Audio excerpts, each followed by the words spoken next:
दोस्तों, क्यों परेशान होते हो, क्यों रोते हो, क्यों दुख भोगते हो? बस कृष्ण भक्ति में खो जाओ और जीवन का आनंद लो। दोस्तों, यह वाक्य हमें भगवान कृष्ण के प्रति अपनी श्रद्धा और प्रेम को गहरा करने और उसके माध्यम से जीवन में सच्ची खुशी और संतोष प्राप्त करने के लिए प्रेरित करता है। इसका सीधा सा अर्थ है कि जब हम भगवान कृष्ण की भक्ति पूरी तरह से डूब कर करते हैं तो हमें जीवन का वास्तविक आनंद और शांति मिलने लगती है। दोस्तों, यह जीवन है, यह जो जीवन है इसमें दुख, परेशानियां, दुविधाएं, संकट के अलावा कुछ भी नहीं है। अगर कुछ सत्य है तो वो है सिर्फ भगवान का नाम, भगवान की पूजा पाठ और भगवान की भक्ति। जी हाँ दोस्तों, इसलिए कहा गया है कि क्यों मेरा क्यों तेरा करते हो, बस भगवान का नाम लो और उसी के भीतर समा जाओ। दोस्तों, कृष्ण भक्ति से सारे रास्ते खुल जाते हैं और हमारे जीवन में आनंद ही आनंद आ जाता है। इसलिए असली आनंद अगर आप प्राप्त करना चाहते हैं, अगर सही कीमत में शांति चाहते हैं, तो सिर्फ और सिर्फ कृष्ण की भक्ति कीजिए, क्योंकि उनकी भक्ति से ही हमें खुशी का, संतोष का, आनंद का मार्ग प्राप्त हो सकता है। दोस्तों, यह केवल धार्मिक अनुष्ठानों तक ही सीमित नहीं है, बल्कि यह हमारे जीने के तरीकों को भी बदलने का एक आह्वान है। इसमें शामिल है स्मरण और नाम जपना। जी दोस्तों, लगातार भगवान कृष्ण का स्मरण करना और उनके पवित्र नामों का जाप करना, जैसे हरे कृष्णा कृष्णा कृष्णा हरे हरे, हरे राम हरे राम हरे हरे। उनके गुणों का ध्यान करना, कृष्ण के दिव्य गुणों, लीलाओं और उपदेशों पर ध्यान केंद्रित करना। सेवा और समर्पण, अपनी क्षमताओं के अनुसार कृष्ण की सेवा करना और अपने सभी कार्यों को उन्हें समर्पित कर देना। निस्वार्थ प्रेम, बिना किसी अपेक्षा के कृष्ण से प्रेम करना। भागवत गीता का अध्ययन, श्रीमद् भागवत गीता के उपदेशों को समझना और उन्हें अपने जीवन में उतारना। दोस्तों, अब हम इन सिद्धांतों को अपनाते हैं तो हमारा मन खुद ब खुद ही शांत होने लगता है, हमारी चिंताएं धीरे धीरे करके कम होने लगती है और हमें अपने भीतर से एक गहरी संतुष्टि का अनुभव होने लगता है। यह हमें जीवन की कठिनाइयों का सामना करने की शक्ति देता है और हमें वास्तविक आनंद और उद्देश्य की ओर ले जाता है। दोस्तों, संक्षेप में कहा सकते हैं कि यह वाक्य है जो हमें सुझाव देता है कि भक्ति का मार्ग ही जीवन के सच्चे सुख और आनंद को प्राप्त करने का सर्वोत्तम मार्ग है। दोस्तों, हम सिर्फ यही नहीं कह रहे कि आप सिर्फ भगवान कृष्ण की ही भक्ति कीजिए। आपके जो भी इष्ट देवता हैं, आप उनकी भक्ति कर सकते हैं। चाहे आप कृष्ण की भक्ति करें, राम की भक्ति करें, भोलेनाथ की भक्ति में लीन हो जाए, चाहे देवी मैया की, चाहे आप किसी की भी भक्ति करें, लेकिन वह भक्ति सच्चे दिल, सच्चे मन से और सच्ची भावना से होनी चाहिए। तभी आपको अपने जीवन में जो सच्चा आनंद है उसकी अनुभूति हो सकती है। दोस्तों, हम आपको सिर्फ आज इस वीडियो के माध्यम से यही समझा रहे हैं कि जिस दिन आपने सच्चे मन से, सच्चे दिल से भक्ति करना शुरू कर दिया, उस दिन से आपके जीवन में बदलाव होने प्रारंभ हो जाएंगे। आपके जीवन में धीरे धीरे सारे दुख दर्द दूर होते चले जाएंगे और सुख और आनंद आपकी ओर खींचा चला आएगा। आप बहुत से लोग हैं जो यह सोचते हैं कि हमें पता नहीं किस जन्म की सजा मिल रही है, हम तो कुछ भी गलत नहीं कर रहे, कुछ भी बुरा नहीं कर रहे, लेकिन फिर भी हमारा जीवन दुखों से क्यों भरा हुआ है। तो दोस्तों, अपने जीवन से उन दुखों को दूर करने के लिए बस आप एक मार्ग अपनाएं और वो है भक्ति का मार्ग। जी दोस्तों, आप सच्चे मन से, सच्ची श्रद्धा से एक बार बस भक्ति करके देखिए, फिर देखना आपके जीवन से कैसे सारे दुख दर्द दूर हो जाएंगे। भगवान आप तक उन दुखों को आने ही नहीं देंगे और आपके जीवन में जो आनंद आएगा उस जीवन की आपने कभी भी कल्पना नहीं की हो गई। ऐसा आनंद, ऐसा सुख आपके जीवन में आ जाएगा। इसलिए दोस्तों, कृष्ण की भक्ति में खो जाओ और जीवन का आनंद लो, क्योंकि कृष्ण की भक्ति में ही जीवन का असली आनंद है।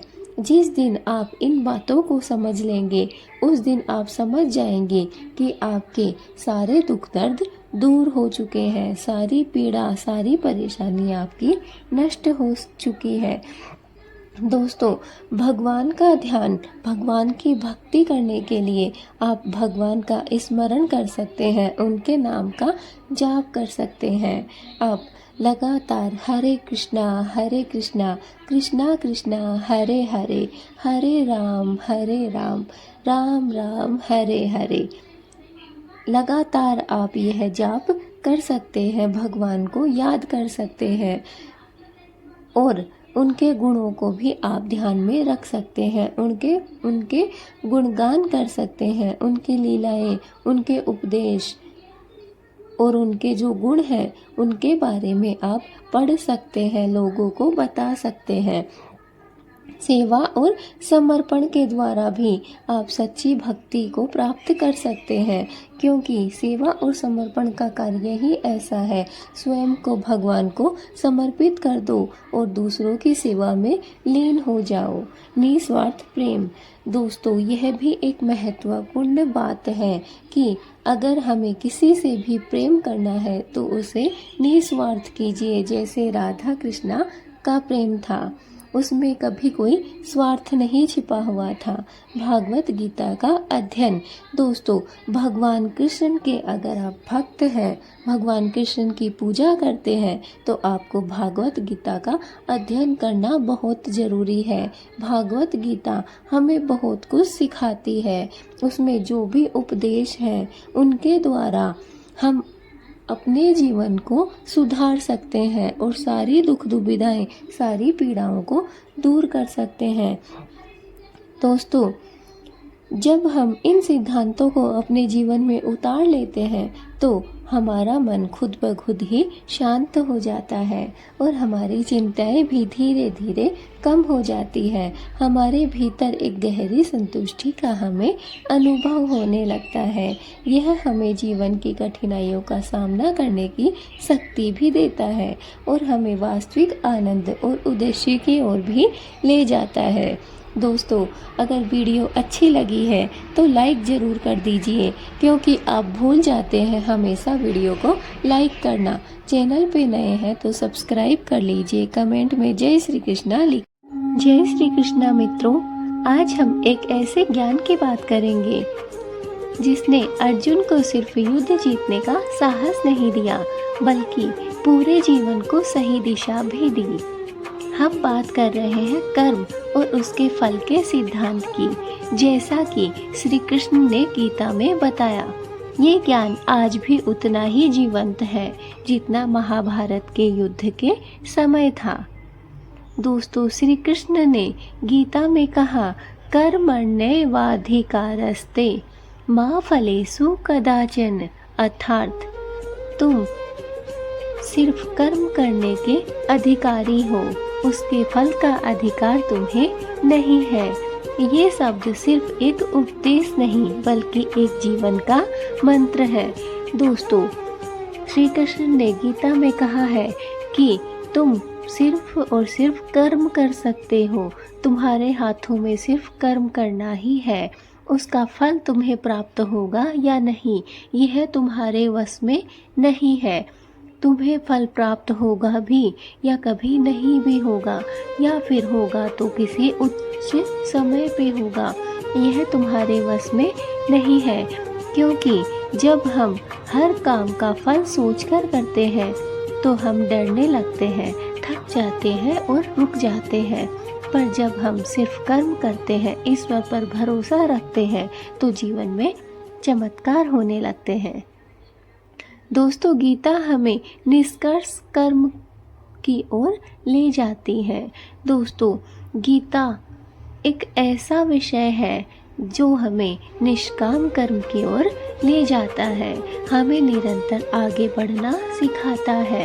यानी बिना किसी लालच, इच्छा या स्वार्थ के कार्य करना ही गीता में सार के रूप में बताया गया है। सोचिए, अगर एक किसान बीज बोते समय ये सोचने लगे कि बारिश होगी या नहीं, तो वो कभी भी बोएगा नहीं। पर वो बोता है, मेहनत करता है और फल ऊपर वाले पर छोड़ देता है। वैसे ही हमें भी जीवन में हर कार्य पूरे मन से करना चाहिए, चाहे वो पूजा हो, सेवा हो या फिर कोई भी जिम्मेदारी हो। जी दोस्तों, हम अगर किसी भी कार्य को सच्चे मन, सच्ची श्रद्धा, भक्ति और लगन के साथ करते हैं तो हमें उसका फल जरूर प्राप्त होता है। ये हो सकता है कि हमें उस समय उस कर्म का फल प्राप्त ना हो, लेकिन कुछ समय बाद हमें उस कर्म का फल जरूर प्राप्त होता है। लेकिन इसका मतलब ये भी नहीं है कि हमें कर्म का फल प्राप्त होगा ही।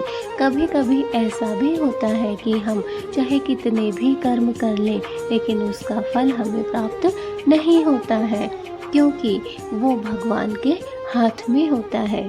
श्री कृष्ण कहते हैं, कर्म करो लेकिन उसमें आसक्त मत हो। हर कर्म जो हम करते हैं वो हमारे मन और आत्मा पर भी प्रभाव डालता है। अगर हम क्रोध, ईर्ष्या और लालच से कर्म करें तो वही हमारे जीवन का फल बनता है। लेकिन जब हम प्रेम, सेवा और समर्पण से कर्म करते हैं तो आत्मा ऊपर उठती है। हम दुखों से, बंधनों से, मोह से मुक्त होने लग जाते हैं। गीता में ये नहीं कहती कि फल नहीं मिलेगा, बल्कि कहती है फल तुम्हारे वश में नहीं है। जब हम फल की चिंता छोड़ देते हैं तो हम शांत हो जाते हैं, और जब मन शांत होता है तब हम परमात्मा के करीब पहुंच जाते हैं। यही है गीता का रहस्य। कर्म करो, फल की चिंता मत करो और मोक्ष की ओर बढ़ो। दोस्तों, अगर हम सच्चे मन से, सच्ची भक्ति, श्रद्धा भाव से अगर कर्म करते हैं तो हम आगे की ओर बढ़ते रहते हैं। हमें सिर्फ कर्म पर ध्यान देना है, फल की चिंता हमें नहीं करनी है, वो हमें ऊपर वाले पे छोड़ देनी है, और हमें मोक्ष की ओर आगे से आगे बढ़ते रहना है। मित्रों, जीवन एक यज्ञ है, हर दिन एक अवसर है और हर कर्म एक आहुति। अगर हम गीता के इस सिद्धांत को अपना लें तो न हम हारेंगे, न ही हम थकेंगे। हर परिस्थिति में ईश्वर के प्रति समर्पण रखेंगे। तो चलो आज से एक व्रत लें, कर्म करेंगे और फल ईश्वर को अर्पित करेंगे, क्योंकि जब कर्म ईश्वर के लिए होता है तो फल सुख और शांति बनकर हमारे पास लौटता है। जय श्री कृष्णा। दोस्तों, गीता का ज्ञान, जीवन का समाधान।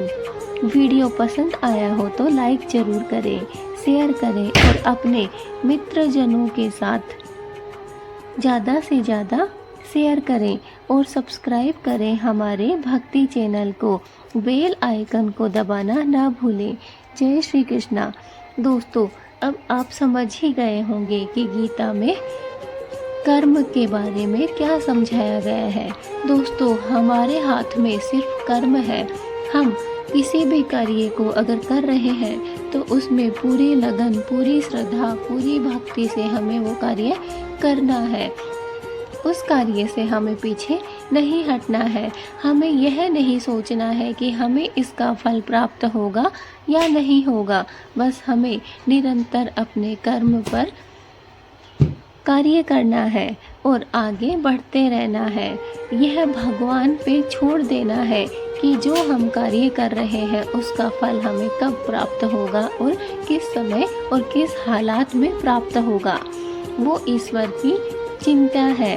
हमें सिर्फ अपने कर्म पर काम करना है और मोक्ष की ओर बढ़ते रहना है। तो दोस्तों, गीता में यह साफ बताया गया है कि सिर्फ कर्म करो, फल की चिंता मत करो और मोक्ष की ओर आगे बढ़ते रहो। दोस्तों, यह जीवन एक यज्ञ है। हर दिन एक अवसर है और हर एक कर्म एक आहुति है। दोस्तों, इससे साफ सिद्ध होता है कि जो हमारा जीवन है वो एक यज्ञ के समान है, जो कि हर एक अवसर के रूप में हमें प्राप्त होता है और हर कर्म एक आहुति के रूप में हम उसमें डाल देते हैं। दोस्तों, अगर हम गीता के इस सिद्धांत को अपना लेते हैं तो हम कभी नहीं हारेंगे और ना ही हम कभी भी थकेंगे।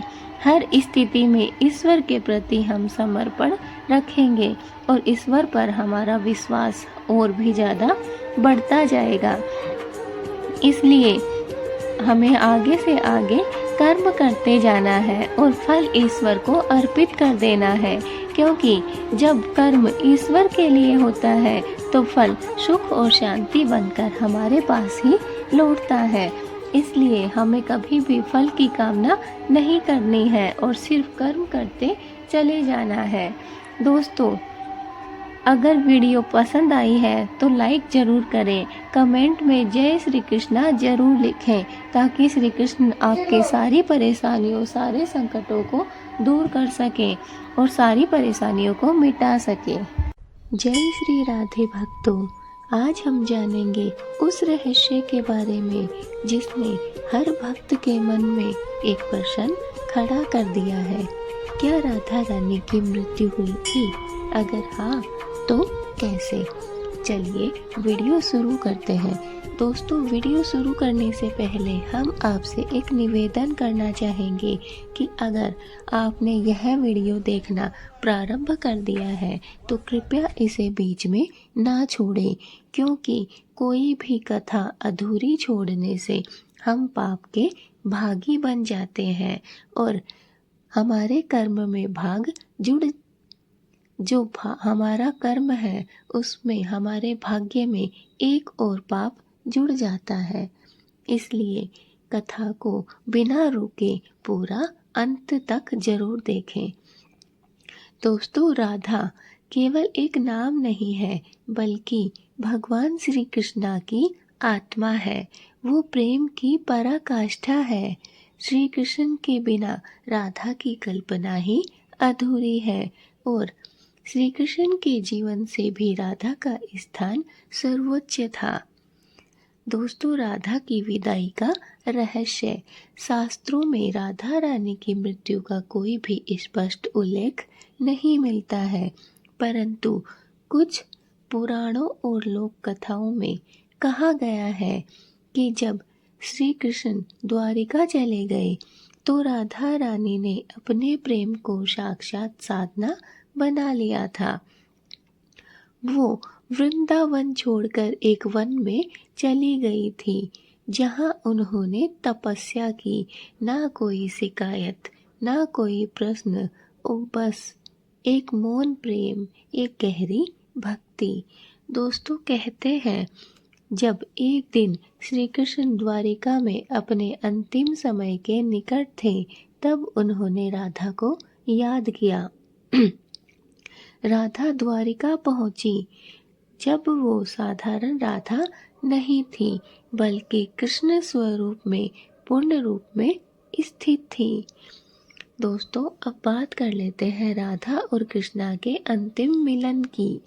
राधा और कृष्ण का वो आखिरी मिलन, ना कोई आंसू, ना कोई शब्द, सिर्फ एक गहरा मौन और एक दिव्य मुस्कान। श्री कृष्ण ने राधा से पूछा, राधे, तुम्हें क्या चाहिए? राधा मुस्कुराई और कहा, अब कुछ नहीं चाहिए, बस मुझे एक बार वही बांसुरी बजा दो जो तुमने वृंदावन में बजाई थी। श्री कृष्ण ने आखिरी बार अपनी बांसुरी उठाई और जैसे ही सुर निकाले, राधा रानी का शरीर वहीं बैठते बैठते समाधि में विलीन हो गया। वो इस संसार में नहीं रही, वो श्री कृष्ण के भीतर ही समा गई। दोस्तों, क्या राधा रानी मरी थी? नहीं, राधा कभी नहीं मरती। ना ही कभी राधा रानी ने जन्म लिया और ना ही कभी राधा रानी मरी थी, क्योंकि प्रेम कभी भी मरता नहीं है। उनकी मृत्यु नहीं हुई, बल्कि वो श्री कृष्ण में विलीन हो गई। दोस्तों, जैसे ही राधा रानी ने श्री कृष्ण की बांसुरी की वो धुन सुनी जो वो बचपन से सुना करती थी, उस धुन को सुनकर वो मंत्र मुग्ध हो गई और वो श्री कृष्ण के भीतर ही समा गई, क्योंकि वह श्री कृष्ण का ही एक स्वरूप था। वो श्री कृष्ण का ही एक आत्मा थी। राधा का जो स्वरूप था वो श्री कृष्ण का ही स्वरूप था। इसलिए राधा रानी की मृत्यु नहीं हुई। वो सिर्फ इस संसार को और इस संसार में रहने वाले लोगों को प्रेम की शिक्षा देने के लिए ही आई थी। उनका जन्म सिर्फ प्रेम की परिभाषा सिखाना ही था। इसलिए राधा रानी की मृत्यु नहीं हुई। वो सिर्फ एक समाधि थी जो श्री राधा रानी ने अपनी मर्जी से ली थी। दोस्तों, यह श्री कृष्णा और राधा रानी की प्रेम कथा हमें यह संदेश देती है कि प्रेम ना तो कभी जन्म लेता है और ना ही कभी मरता है, क्योंकि प्रेम अमर होता है। और अगर सच्चे मन से, सच्चे दिल से किसी से भी प्रेम किया जाए तो वो अमर हो जाता है, उसका कभी भी अंत नहीं होता है। दोस्तों, अंत में हम आपको एक संदेश देना चाहेंगे, जो राधा को समझ ले वही प्रेम को समझ सकता है। राधा सिर्फ प्रेम नहीं थी, वो खुद प्रेम का परम स्वरूप थी। जय श्री राधे रानी। दोस्तों, इस वीडियो के माध्यम से हमने आपको एक संदेश देना चाहा है कि प्रेम अगर सच्चे दिल से किया जाए, सच्चे मन से और सच्ची आत्मा से किया जाए तो वो कभी भी ख़त्म नहीं होता है। वो हमेशा जन्मों जन्मों तक बना रहता है। हमारा शरीर ख़त्म हो जाता है, हमारी आत्मा अमर रहती है। इसलिए किसी से भी प्रेम करे तो सच्चे मन और सच्चे हृदय से प्रेम करे, ताकि उसका कभी भी अंत ना हो सके। दोस्तों, जो राधा रानी को समझ लेता है ना, वह प्रेम को भी समझ लेता है। राधा नाम सिर्फ एक प्रेम नहीं है, वो तो खुद प्रेम का ही एक स्वरूप है। तो दोस्तों, अगर आपको यह कथा भावुक कर गई हो तो इस वीडियो को लाइक अवश्य करें, शेयर करें और हमारे चैनल को सब्सक्राइब करना ना भूलें। दोस्तों, कमेंट में जय श्री राधे रानी ज़रूर लिखें। राधे राधे जय श्री कृष्णा लिखना ना भूलें। राधा रानी की यह कथा आपके घर में सकारात्मकता को पैदा कर देगी और देखते ही देखते आपके घर में सकारात्मकता के कारण चारों तरफ प्रेम भाव उत्पन्न कर देगी। इसलिए बिना किसी रुकावट के इस वीडियो को पूरा सुने। इस वीडियो को सुनने मात्र से कहा जाता है कि राधा रानी की कृपा आपको प्राप्त होती है। इसलिए साथ ही साथ आपको जैसे ही राधा रानी की कृपा प्राप्त होगी, श्री कृष्ण की कृपा भी प्राप्त होगी। दोनों की कृपा प्राप्त करने के लिए इस वीडियो को अंत तक जरूर सुने। दोस्तों, अगर आपको यह वीडियो अच्छी लगी है तो ज़्यादा से ज़्यादा इस वीडियो को शेयर कीजिए ताकि यह वीडियो सभी लोगों तक पहुंच सके और सभी लोग अपने अपने घर में इस वीडियो को लगा सकें और अपने घर में सकारात्मकता को पैदा कर सकें। दोस्तों, मिलते हैं अपनी नेक्स्ट वीडियो में। तब तक के लिए जय श्री राधे रानी, राधे राधे, जय श्री कृष्णा। दोस्तों, वीडियो अच्छी लगी है तो कमेंट में जल्दी से जल्दी जय श्री राधे, राधे राधे, राधे कृष्णा जरूर लिखें। जय श्री राधे कृष्णा प्यारे भक्तों, आज हम एक ऐसे नाम का महात्म्य जानेंगे जो केवल नाम नहीं बल्कि स्वयं भगवान की कृपा का रूप है। जी हाँ, राधे राधे। सिर्फ इस नाम को जपने मात्र से जीवन के सारे दुख, सारे संकट, सारी परेशानियां, सारी विपदाएं दूर हो जाती हैं। दोस्तों, राधा रानी भक्तों की अधिष्ठात्री देवी, प्रेम की पराकाष्ठा और भक्ति की साक्षात मूर्ति है। जब भी कोई राधे राधे कहता है वो सीधे राधा रानी के हृदय से जुड़ जाता है। दोस्तों, शास्त्रों में कहा गया है, राधा नाम वह शक्ति है जो भगवान कृष्ण को भी वश में कर सकती है। कृष्ण बिना राधा के अधूरे हैं और राधा बिना कृष्ण के भी नहीं। लेकिन जब कोई केवल राधे कहता है तो कृष्ण स्वयं दौड़े चले आते हैं, क्योंकि राधा का नाम कृष्णा को अत्यंत प्रिय है। दोस्तों, क्या आपके जीवन में दुख है? क्या आप मानसिक अशांति, पारिवारिक संकट और आर्थिक परेशानियों से जूझ रहे हैं? तो दोस्तों, आज से ही रोज सुबह और रात को 108 बार राधे राधे जपना शुरू कर दीजिए। जी हाँ दोस्तों, चाहे कितनी भी बड़ी परेशानी क्यों ना हो, कितना भी आपका भाग्य खराब क्यों ना चल रहा हो, चाहे आपका समय कितना भी खराब से खराब हो, सारा समय, वो जो खराब समय है वो टल जाएगा। उस विपदा से आप बाहर निकल जाएंगे। इसके लिए बस आपको एक ही काम करना है, चाहे सुबह हो या फिर शाम हो, आपको कम से कम दिन में 108 बार राधे राधे का नाम जपना शुरू कर देना है। और देखिएगा दोस्तों, कैसे आपके जीवन से सारे दुख दर्द, सारी दुविधाएं, सारी परेशानियां, सारे संकट पल में दूर हो जाएंगे। देखते ही देखते कुछ ही दिनों में खुद आपको प्रभाव आपके सामने देखने को मिलेगा। दोस्तों, अब बात कर लेते हैं राधे राधे नाम जपने से हमें क्या क्या फायदे होते हैं। नंबर 1, मन को अद्भुत शांति मिलती है। जी दोस्तों, कुछ हो ना हो लेकिन राधा रानी का नाम जपने से हमारा मन बहुत शांत हो जाता है। एक अद्भुत शांति हमें राधे राधे जपने से प्राप्त होती है। नंबर 2, घर में सुख शांति और समृद्धि आती है। जी दोस्तों, राधे राधे का नाम जपने से हमारे घर में सकारात्मकता बढ़ती है और इससे हमारे जीवन में सुख शांति उत्पन्न होती है और हमारे जीवन में समृद्धि भी आ जाती है। नंबर 3, हृदय में भक्ति और प्रेम की भावना जगाती है। जी दोस्तों, राधा नाम जपने से हमारे हृदय में राधा रानी के प्रति या फिर भगवान, कोई भी भगवान हो, उनके प्रति हमारे मन में भक्ति और प्रेम की भावना उत्पन्न हो जाती है। नंबर 4, भगवान श्री कृष्ण की कृपा सहज ही प्राप्त होती है। जी दोस्तों, हम सिर्फ राधा रानी का नाम जपते हैं और इससे हमें राधा रानी की कृपा तो प्राप्त होती ही होती है, साथ में भगवान श्री कृष्णा की कृपा भी हमें प्राप्त होती है। इसलिए राधा रानी के नाम का जाप करने से हमें कई फायदे होते हैं। चलो अब हम जपे राधे राधे, राधे राधे।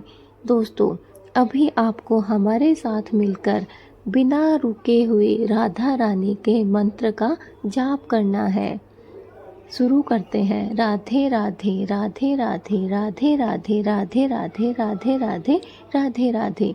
दोस्तों, इस नाम को आप जितनी बार ले सकें उतनी बार ले सकते हैं। राधा रानी का यह मंत्र बहुत ही आसान और बहुत ही सरल है, जो कोई भी बच्चा, कोई भी बूढ़ा इंसान या फिर कोई भी आम इंसान जप कर सकता है। इसमें कोई परेशानी वाली बात नहीं है। राधे राधे का नाम जप करने से हमने बताया है कि आपको क्या क्या फ़ायदे होंगे। हर बार जैसे जैसे आप राधे राधे नाम जपेंगे, आप पाएंगे कि जीवन के सारे अंधेरे धीरे धीरे दूर हो रहे हैं। दोस्तों, रोजाना का मंत्र और जप विधि कैसे कर सकते हैं, तो चलिए बात कर लेते हैं। सुबह आपको ब्रह्म मुहूर्त में उठना है, माथे पर तिलक लगाना है और दीपक जलाना है और राधे नाम का जाप शुरू कर देना है। दोस्तों, जैसे ही आप सुबह उठते हैं, आपको ब्रह्म मुहूर्त में उठना है। सुबह कम से कम अगर 3 बजे से पहले आप उठ सकें तो अच्छा है, वरना आपको कम से कम 5 बजे ज़रूर उठना है। और 5 बजे उठकर स्नान दान करके आपको अपने माथे पर तिलक लगाना है, एक दीपक जला लेना है और राधे नाम का जाप शुरू कर देना है। चलिए मंत्र बताते हैं आपको। राधे राधे बोल, जीवन में खुशियाँ घोल। दोस्तों, बहुत ही सरल और बहुत ही आसान उपाय है, जिसे आप दिन में कम से कम 108 बार जाप कर सकते हैं। राधे राधे बोल, जीवन में खुशियाँ घोल। अगर आपको यह अच्छा लगा है मंत्र, तो इसे आप कमेंट में भी ज़रूर लिखना, राधे राधे बोल और जीवन में खुशियाँ घोल। दोस्तों, देखना इस मंत्र का जैसे ही आप कमेंट में लिखेंगे, उसके कुछ समय बाद आपके मन को एक अजीब सी शांति आपको प्राप्त होगी, एक अद्भुत शांति आपके मन को मिलेगी और धीरे धीरे खुशियों की तरफ आपका कदम बढ़ने लगेगा। दोस्तों, इसके अलावा एक और भी मंत्र है, राधा रानी कृपा करो जीवन सुधारो। जी दोस्तों, ये दोनों ही मंत्र आप जप कर सकते हैं राधा रानी का नाम जाप करते समय। अब दोस्तों, बात कर लेते हैं कि मंत्र जाप करने की विधि क्या है। दोस्तों, कम से कम 108 बार राधे राधे बोलें। माला से भी बोल सकते हैं या फिर आप मन से भी बोल सकते हैं, लेकिन आपको दिन में कम से कम 108 बार ज़रूर बोलना है राधे राधे।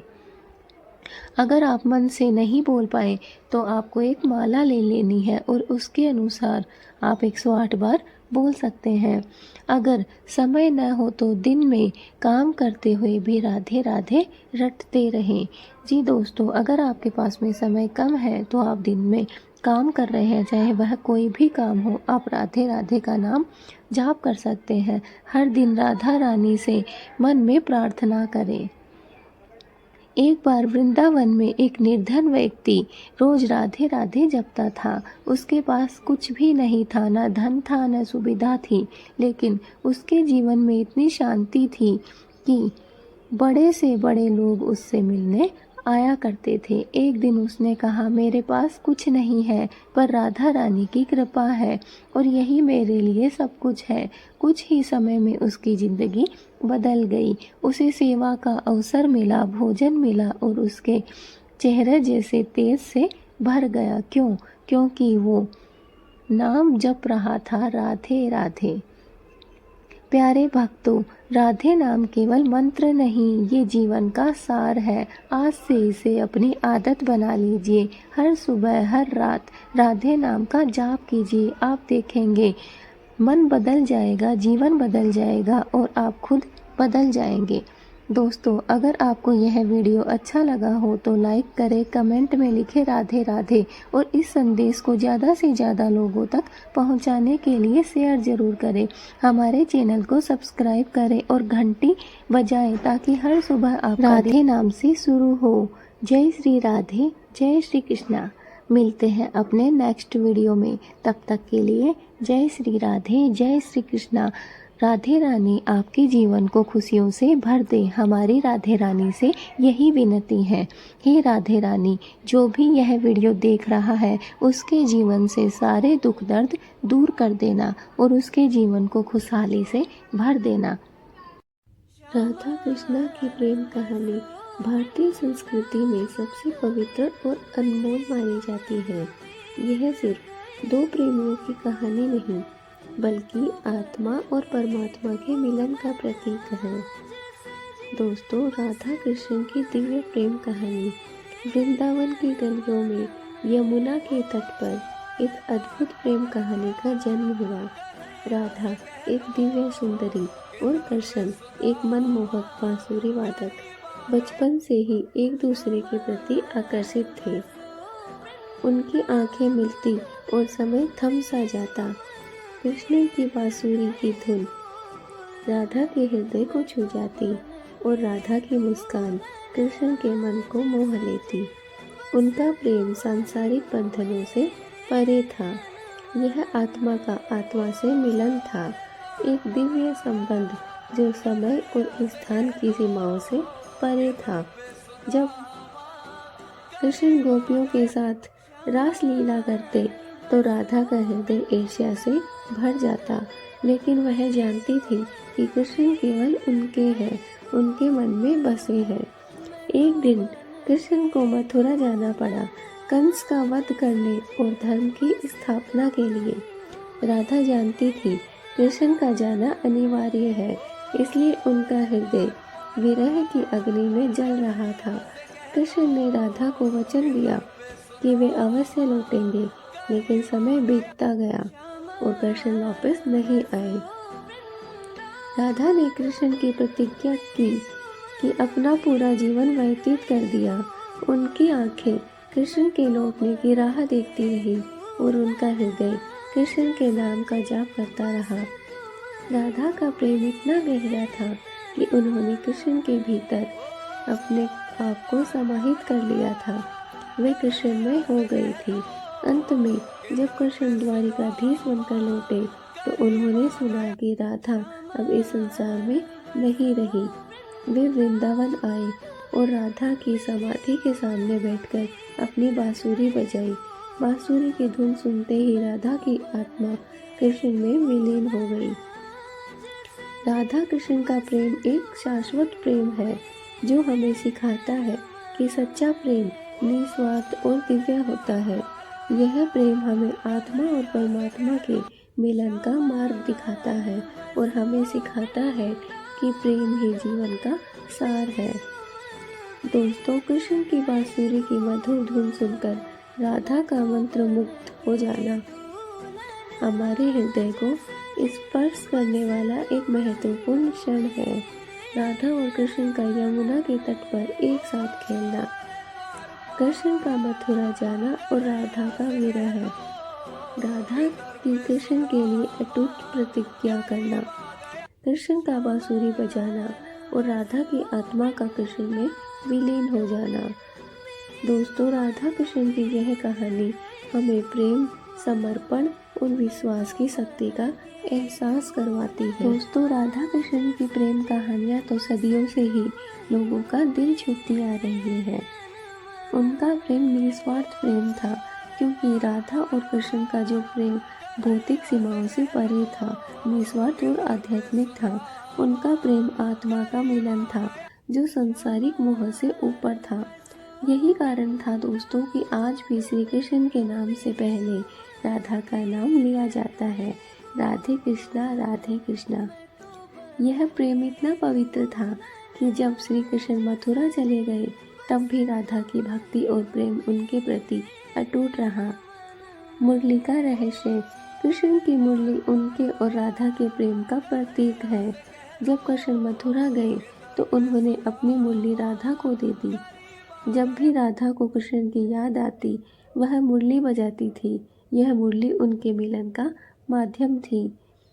कृष्ण राधा की याद में मोरपंख लगाते थे और वैजयंती माला पहनते थे। राधा का त्याग। एक कथा के अनुसार जब कृष्ण बीमार पड़े तो उन्हें किसी भक्त के चरणामृत की आवश्यकता थी। राधा ने बिना किसी हिचकिचाहट के अपने चरण धोकर उन्हें पिलाए। यह उनके निस्वार्थ प्रेम और त्याग का प्रतीक है। राधा ने कहा कि अगर मुझे नर्क में भी जाना पड़े तो जाऊंगी, लेकिन कान्हा की ऐसी हालत नहीं देखी जाती। राधा और कृष्ण की आध्यात्मिक मिलन की कहानी। राधा और कृष्ण का प्रेम केवल शारीरिक आकर्षण नहीं था, बल्कि यह दो आत्माओं का मिलन था। यह प्रेम हमें सिखाता है कि सच्चा प्रेम निस्वार्थ होता है और आत्मा को परमात्मा से जोड़ देता है। राधा कृष्ण की कहानियाँ हमें प्रेम, त्याग और भक्ति का महत्व सिखाती है। दोस्तों बात करें राधा कृष्ण की प्रेम कहानी के बारे में, तो यह भारतीय संस्कृति की एक अत्यंत महत्वपूर्ण और पवित्र प्रेम का प्रतीक है। दिव्य प्रेम का आदर्श। राधा कृष्ण का प्रेम लौकिक सीमाओं से परे दिव्य प्रेम का आदर्श है। यह आत्मा और परमात्मा के मिलन का प्रतीक है। यह प्रेम निस्वार्थ, पवित्र और बिना किसी शर्त के है, जो सांसारिक प्रेम से कहीं अधिक ऊंचा है। भक्ति का मार्ग। राधा कृष्ण की प्रेम कहानी भक्ति के मार्ग को दर्शाती है। राधा की कृष्ण के प्रति भक्ति, प्रेम और समर्पण भक्तों के लिए प्रेरणा का स्रोत है। यह सिखाता है कि सच्ची भक्ति में पूर्ण समर्पण और प्रेम ही ईश्वर तक पहुंचाने का मार्ग है। भावनात्मक और आध्यात्मिक गहराई। यह कहानी मानवीय भावनाओं की गहराई को दर्शाती है, जिसमें प्रेम, विरह, मिलन और समर्पण शामिल है। यह आध्यात्मिक ज्ञान और मोक्ष की प्राप्ति के लिए प्रेम की शक्ति को उजागर करती है। सांस्कृतिक और कलात्मक प्रभाव। राधा कृष्ण की प्रेम कहानी ने सदियों से भारतीय कला, साहित्य, संगीत और नृत्य को प्रेरित किया है। यह विभिन्न कला रूपों में एक प्रमुख विषय रही है, जो भारतीय संस्कृति की समृद्धि को दर्शाती है। सामाजिक और नैतिक मूल्य। यह कहानी प्रेम, त्याग और समर्पण जैसे मूल्यों को बढ़ावा देती है। यह सिखाती है कि सच्चा प्रेम स्वार्थ से परे होता है और दूसरों के प्रति करुणा और सहानुभूति को प्रोत्साहित करता है। दोस्तों संक्षेप में राधा कृष्ण की प्रेम कहानी सिर्फ एक प्रेम कहानी नहीं है, बल्कि यह एक आध्यात्मिक और सांस्कृतिक धरोहर है, जो हमें प्रेम, भक्ति और समर्पण के महत्व को समझाती है। तो दोस्तों कैसी लगी आपको हमारी वीडियो? आज की वीडियो यहीं तक। मिलते हैं अपनी नेक्स्ट वीडियो में। तब तक के लिए राधे राधे, जय श्री कृष्णा। अगर आपने हमारे वीडियो को अभी तक लाइक नहीं किया है तो एक लाइक ज़रूर करें। वीडियो को अंत तक ज़रूर देखें। कमेंट में बताएं कि आपको हमारी वीडियो कैसी लगती है या फिर आपको कैसी वीडियो देखना पसंद है। हम आपके लिए उसी तरह की वीडियो लेकर आएंगे। आप हमारे चैनल पे नए हैं तो चैनल को सब्सक्राइब ज़रूर कर लें। दोस्तों कमेंट में राधे राधे, जय श्री कृष्णा ज़रूर लिखें।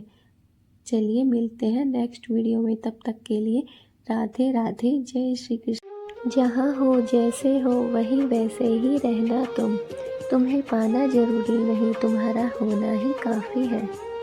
स्वार्थ से रिश्ते बनाने की कितनी भी कोशिश करो यह बनेगा नहीं, और प्यार से बने रिश्ते को तोड़ने की कितनी भी कोशिश करो वह टूटेगा नहीं। तुम कृष्ण जैसे हो, सबके दिल को भाते हो, मैं राधा जैसी हूँ, सिर्फ तुमसे ही दिल लगाती हूँ। जब ठिकाना ही तुम हो तो खुशियाँ दुनिया में और कहाँ ढूंढे। बंधन रिश्तों का नहीं एहसासों का होता है, जहाँ एहसास खत्म वहाँ रिश्ता भी खत्म। प्रेम की भाषा बड़ी आसान होती है, राधा कृष्ण की प्रेम कहानी यही पैगाम देती है। श्री कृष्ण कहते हैं कि किसी के मुख से रा अक्षर सुनने ही मैं भक्ति प्रदान करता हूँ, और धा अक्षर सुनते ही राधा रानी का नाम सुन